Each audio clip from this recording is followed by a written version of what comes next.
que é bom pra mim, é onde eu quiser estar. A estrela ainda brilha, ela é quem vai me guiar. Ser guerreira é minha sina, batalhando pra vencer. Tenho voz pra ser ouvida, tenho sonhos pra viver. Não vão mais conseguir me anular, me calar. Ninguém vai me impedir de cantar e lutar. Seja em casa, no campo, na rua ou na praça. Chega de mordaça, agora eu vou falar. Porque eu sou mulher pra fazer acontecer. Eu sou uma delas, são elas por elas, ocupando os espaços de poder. O Partido dos Trabalhadores é também o Partido das Trabalhadoras. No PT, mulheres sempre foram a essência do partido. Quando foi fundado em 1980, já tinha em sua base o combate à desigualdade de gênero, e isso só foi se comprovando com o passar do tempo. Em 1991, aprovou a cota de 30% para mulheres em sua direção e foi o primeiro a ter paridade de gênero neste cargo.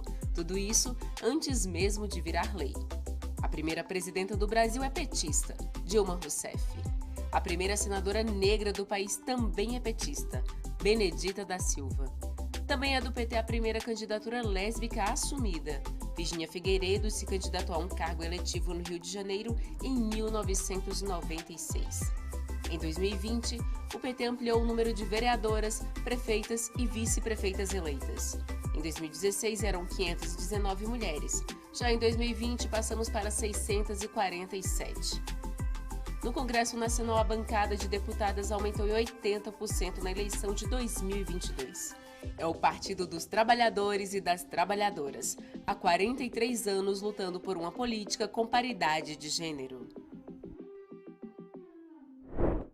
Maria do Rosário começou a militância no movimento estudantil secundarista em Porto Alegre, no Rio Grande do Sul, e foi como professora da rede pública municipal e estadual que obteve notoriedade no movimento sindical. Eleita vereadora da capital gaúcha por 2 mandatos, presidiu as comissões de Educação e de Direitos Humanos e também foi líder do PT e do governo municipal na Câmara Municipal. Foi eleita deputada estadual em 1998 e presidiu a Comissão de Cidadania e Direitos Humanos na Assembleia Legislativa do Rio Grande do Sul no mesmo ano. Em 2002, elegeu-se deputada federal, sendo reeleita em 2006, 2010, 2014, 2018 e 2022. Maria do Rosário coordenou ainda o programa de governo nas áreas de direitos humanos, educação e política para as mulheres na primeira eleição presidencial de Dilma Rousseff em 2010. Em 2011, licenciou-se do mandato para assumir a Secretaria de Direitos Humanos da Presidência da República, sendo a primeira mulher a ocupar a pasta. Atualmente, está em seu 6º mandato e foi eleita em 2023 como segunda secretária da Câmara dos Deputados. Em mais um dia de comemoração pelos 43 anos do Partido dos Trabalhadores e das Trabalhadoras, falaremos sobre as políticas públicas petistas para as mulheres, com a deputada federal pelo PT do Rio Grande do Sul, Reginete Bispo.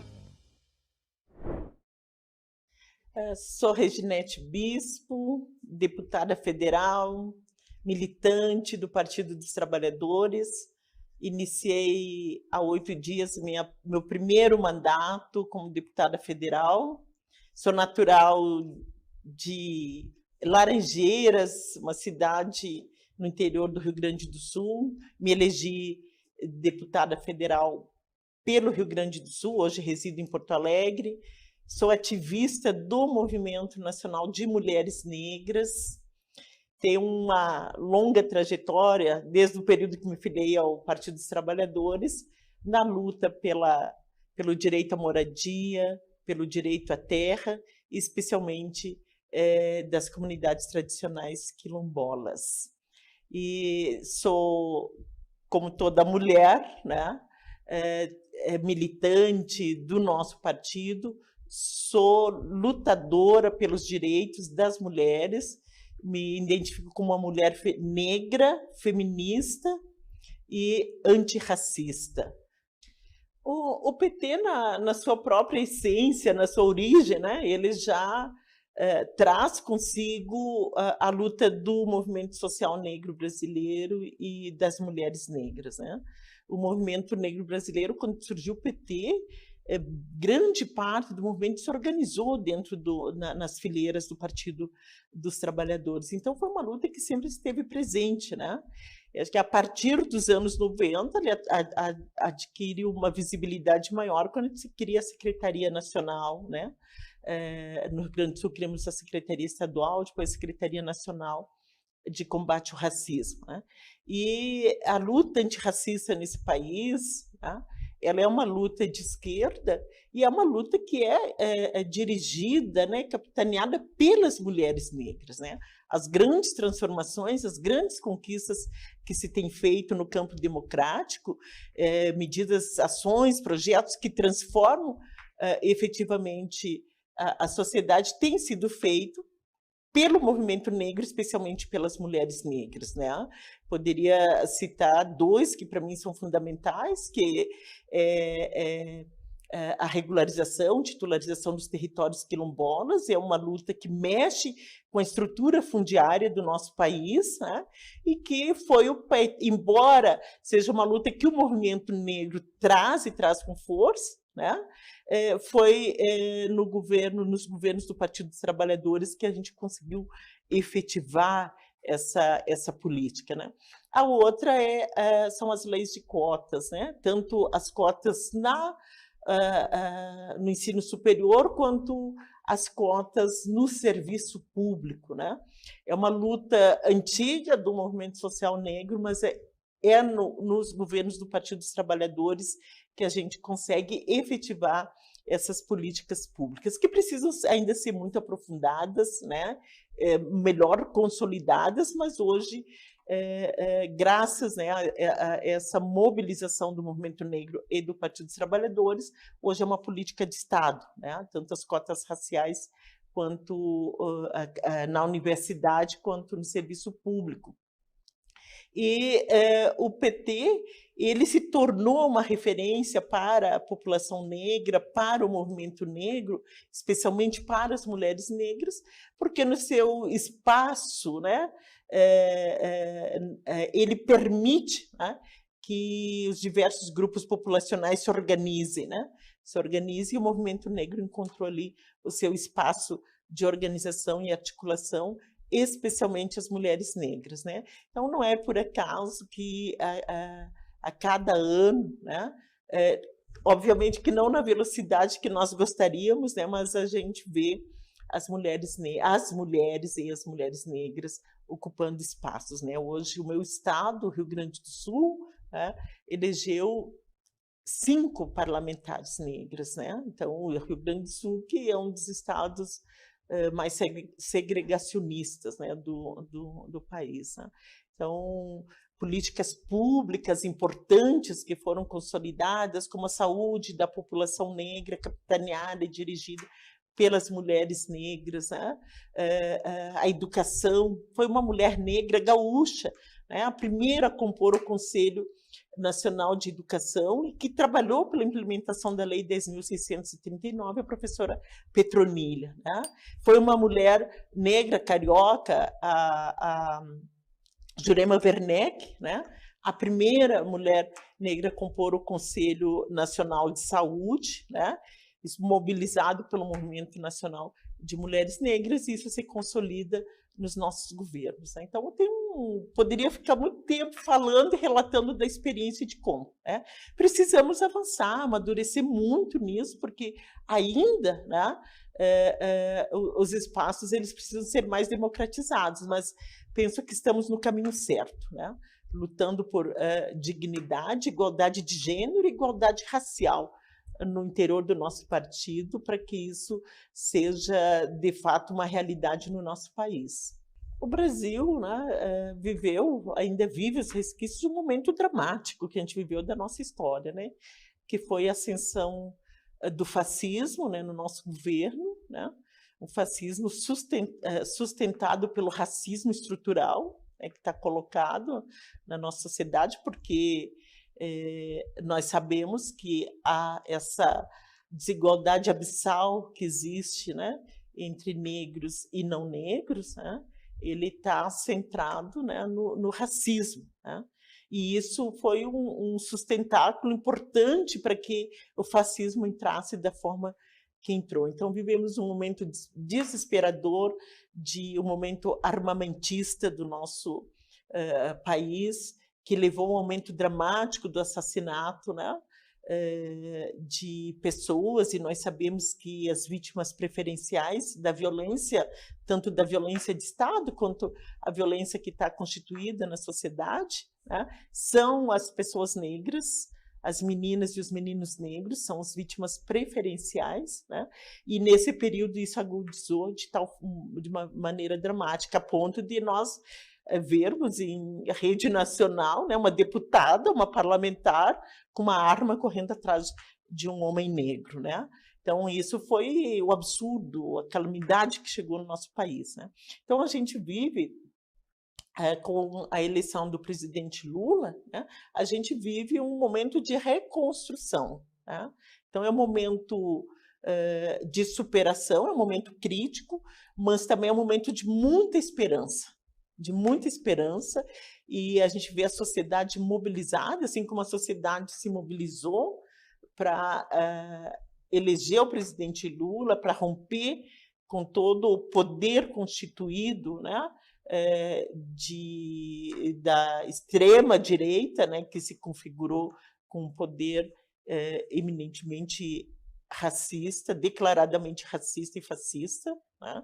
Então, neste momento, o grande desafio que está colocado para nós, primeiro, é entender que a desigualdade e todas as violências que se constituem no nosso país, ele se dá fundamentalmente que é um país que historicamente foi construído, né, a partir da violência, né, da violência de gênero e da violência de raça.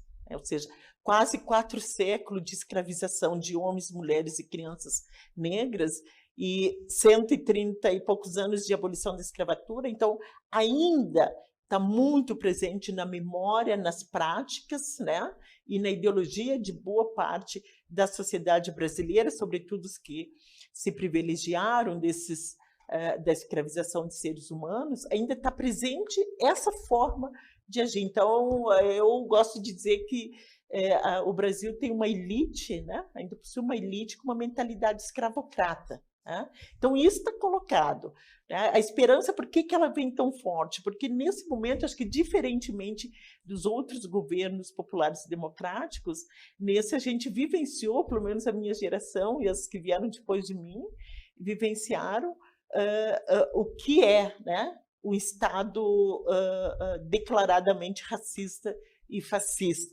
né? Então, a gente vem com essa esperança, com essa vontade de mudar, mas mudar para melhor de tudo aquilo que já fomos, né? De tudo aquilo que já fomos, mesmo nos nossos governos. Nós queremos uma democracia real, efetiva e concreta, tá? Por isso que a gente vê com bons olhos, embora eu pense que a gente precisa ampliar a presença das mulheres nos ministérios, né? A presença de negros nos ministérios, que a gente pode ampliar muitíssimo, porque a comunidade negra tem pessoas muito bem preparadas para assumir o que for preciso assumir, e nós estamos preparadas para fazer isso, né? O que precisamos fazer é romper ainda com os muros, né, que o racismo impõe, né, para que a gente efetivamente ocupe esses espaços. Então, isso eu vejo com bons olhos, né? É um início, né, promissor, mas também penso que a gente precisa, o nosso governo e o parlamento brasileiro precisa não medir esforços, né, para superar a desigualdade racial e de gênero, começando pelo enfrentamento à fome, né, que o nosso presidente Lula tem colocado com muita propriedade, né, mas para enfrentar a fome, né, não basta pôr comida no prato, nós precisamos que, especialmente as mulheres, estejam incluídas no mundo do trabalho formal, né? Que tenham direito ao trabalho, a geração de trabalho e renda com dignidade, né? Porque eu penso que quando uma mulher, né, especialmente uma mulher negra, tem a renda, ela tem sua autonomia, né? Sua autonomia financeira para se constituir, né? Para construir o seu projeto de vida, né? Construir e realizar esse projeto de vida, ter autonomia financeira para não ser submissa, né, a nenhum homem, né? Porque precisamos falar disso. A violência doméstica e o feminicídio é algo que é assombroso, né, no nosso país, né? Contra as mulheres negras, contra as meninas negras, né? Grande parte, a maioria dos estupros que se dão no nosso país se dão sobre meninas negras, crianças negras, né? E isso precisa ser enfrentado, né? Então, eu penso que a gente vem com muita força, com muita esperança para alterar isso e retomar políticas importantes. Precisamos acabar com a violência no campo, e a violência no campo é reconhecendo e regularizando os territórios, né?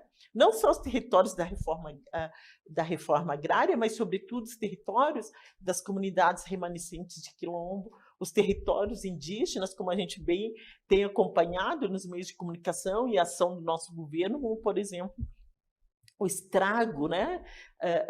O genocídio que foi praticado contra o povo Yanomami, né?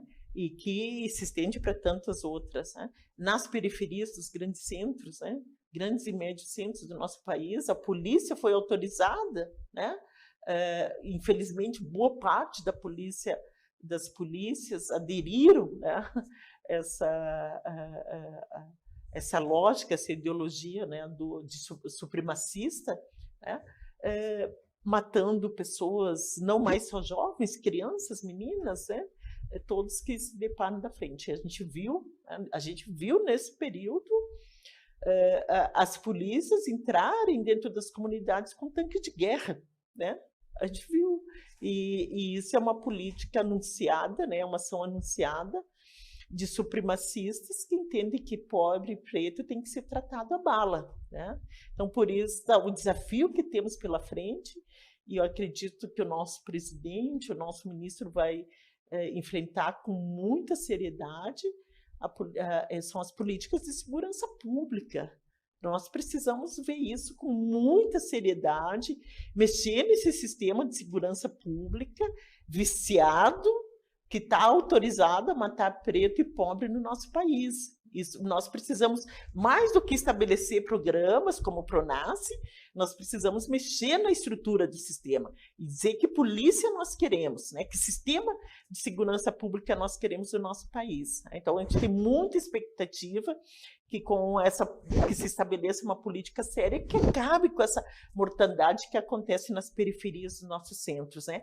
E também porque, na minha opinião, os feminicídios contra as mulheres aumentaram de forma assustadora, porque o sistema de segurança pública não tem dado conta disso, né? A maioria das mulheres não chegam até a delegacia de polícia para registrar a ocorrência, né? Por desinformação, mas às vezes, e com nós mulheres negras acontece com muita frequência, porque não tem um espaço acolhedor, né? E que compreenda a dimensão do racismo e do machismo sobre os corpos das mulheres negras, né? Então, isso tudo nós precisamos que seja visto com muita seriedade, com muita competência para este governo. Não é para depois, tem que ser agora, né? Porque é agora que esses crimes estão acontecendo, né? Então, são muitas as expectativas, né? Mas queremos um país sem fome, né? Sem fome, e para não ter fome tem que gerar trabalho e renda, tem que produzir alimentos saudáveis, né? Então, um olhar especial para a agricultura familiar, né? E dentro da agricultura familiar, né, a produção das comunidades tradicionais, né, especialmente das comunidades quilombolas. Lindo lembrar da nossa mais velha, Benedita da Silva, né, que foi deputada constituinte. Eu acho que uma das grandes contribuições, né, que o nosso partido deu foi já na elaboração da Constituição, né, de 88, a Benedita foi eleita deputada constituinte em 86, né? E a Constituição, né, ela garantiu muitos direitos. Para mim, é fantástico ler o artigo 5º da Constituição, né, que diz que todos somos iguais perante a lei, independente da cor, do sexo e do credo. Né? Eu acho que qualquer cidadão, né, especialmente quem está ali no Congresso Nacional e gestores públicos, né, se respeitasse o artigo 5º, né, não precisaria estar se brigando tanto por políticas de direitos sociais, porque o artigo 5º diz que o Estado brasileiro tem que garantir dignidade, políticas para cada cidadão e cidadã independente, né, da sua cor, da sua religião, da sua classe social. Né? Então, isso foi uma grande contribuição do nosso partido, e aqui já homenageando a nossa mais velha, Benedita da Silva. Né? E, bom, são tantas as conquistas que a gente teve, né, do ponto de vista no parlamento, mas também colocaria aqui do ponto de vista racial, né, algumas eu já citei, né, foi a lei de cotas, a regularização do artigo 68 das disposições constitucionais transitórias que trata dos territórios negros, né? Então, o decreto 4.687 foi um dos primeiros decretos assinado pelo presidente Lula, né? A lei 10.638, se não me engano, que trata do ensino, das relações étnico-raciais no sistema público e privado de ensino no país. Veja bem, cada vez que foi implementada uma dessas políticas, gerou-se um debate nacional que tirou a pauta racial da invisibilidade, colocou no centro do debate político. Mas também eu penso que uma política importante e fundamental que o nosso partido capitaneou e lutou foi as cotas de gênero, né, nas eleições. Né? E hoje a gente tem garantia de 30%, né, de vagas, né, na disputa eleitoral de mulheres, se a gente tem garantia de recurso, né, do fundo eleitoral para as mulheres, a gente tem que agradecer ao Partido dos Trabalhadores, e nós, mulheres negras, temos que agradecer a Benedita da Silva, que nos colocou ali no cenário, dizendo que as mulheres negras também têm direito a uma parcela, né, proporcional à sua presença na sociedade desse fundo eleitoral, que me ajudou muito a estar aqui como deputada federal. Né? Então, a paridade, a lei de cotas é fundamental, mas também nós precisamos lutar muito dentro do Congresso, porque mais do que lei de cotas, na disputa nós precisamos de paridade de gênero e de raça na ocupação das vagas no Congresso Nacional, nos executivos e também no Judiciário, porque também precisamos discutir a nossa representação dentro do sistema judiciário. É um compromisso que eu tenho de lutar dentro do Congresso Nacional para instituir a paridade de gênero e de raça nas vagas, né? Nas vagas. Eu tive, em 2015, estive no Senegal, conhecendo o parlamento senegalês, e vim de lá muito impactado, que muitos países africanos têm paridade de vaga, paridade de gênero no parlamento, né? Onde 50% das vagas são para mulheres, 50% para homens. Se não tiver mulher para ocupar, a cadeira fica vazia. Né? Acho que a gente tem que começar a radicalizar nesse sentido, porque ficar no campo da disputa é importante, né? Mas também é muito exaustivo. Né? Nós que chegamos até o Congresso Nacional, as nossas companheiras que chegaram nas assembleias legislativas, nas câmaras de vereadores, sabe da dificuldade que foi, e depois eleitas ainda tem que enfrentar a violência de gênero na política e a violência de raça na política, né, que a gente tem acompanhado ali, os absurdos que têm acontecido no país afora. Então, o PT representa isso, né? Muitas realizações, muitos sonhos, uma utopia, né, de um mundo melhor, né?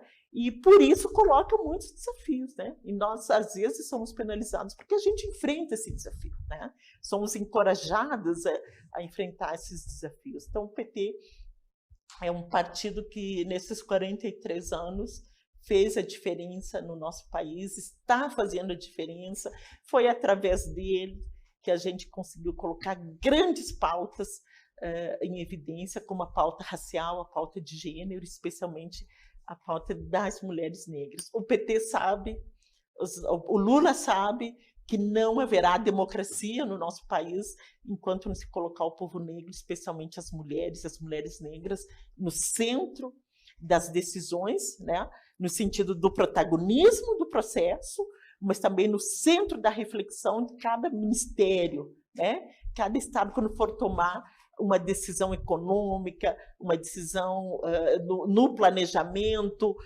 na educação, na saúde, em qualquer lugar, a população negra, as mulheres têm que estar na centralidade, senão a política não vai funcionar, senão a democracia não vai existir. Parabéns, PT, parabéns por essa militância aguerrida, parabéns pelo desafio cotidiano de se atualizar, né, de se colocar no tempo necessário, no tempo que se apresenta, com os desafios que se apresentam. Então, é um partido de esperança, é um momento de esperança e de muita luta, especialmente para nós, mulheres negras. Muitíssimo obrigada. Na aula de hoje, vimos algumas das muitas conquistas para as mulheres nestes 43 anos de partido e iremos construir muito mais. Fique com TV Elas por Elas de segunda a sexta-feira, sempre às 4 horas da tarde, e construa você também uma história na política. E você ainda pode acessar todas as aulas da playlist TV Elas por Elas Formação no canal da TV PT no YouTube ou em formato de podcast no Spotify.